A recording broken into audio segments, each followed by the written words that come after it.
Forensic teams are recovering the remains of unidentified victims in this cemetery in the city of Neiva. In one of the first projects of its kind, retired soldiers once responsible for carrying out atrocities are among the searchers. Felipe Ramirez is a former lieutenant and has confessed to being involved in 11 extrajudicial killings. Between 2002 and 2008, more than 6,000 civilians were murdered and falsely presented as rebels killed in combat to boost body counts and secure promotions and other benefits. For a long time, I was really blind to what I had done. I always justified it, one way or another, until I arrived at the Special Jurisdiction for Peace. Now I know the irreparable harm I've done and how it continues to torment the relatives of the victims.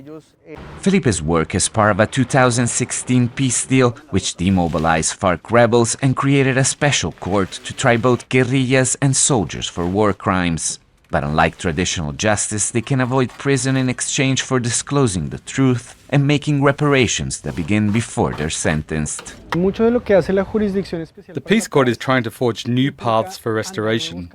The reduction in punishment must include major restorative elements, and in many ways it has to be invented. It is growing out of the initiatives of the victims and the willingness of the perpetrators. It's something new. But with more than 130,000 people still missing, progress is slow. This is just one of 15 sites forensic teams are working on in this cemetery. So far they have recovered 96 bodies, but only 10 of them have been fully identified and their remains returned to their families, which gives you an idea of just how difficult and overwhelming the search remains. Yet some families here are getting answers. And even those who are still waiting say the process has brought them relief and a sense of belonging. Like Yolanda Rocha, who has searched for her brother's remains for more than 30 years. This process has been vital for us victims, helping us believe again after years of stigma and closed doors. Sharing our stories has united us like a family. It's made us stronger, no longer afraid to speak out.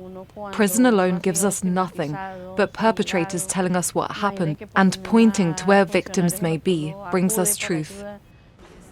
As many as 60% of Colombia's disappeared may lie in cemeteries like this one.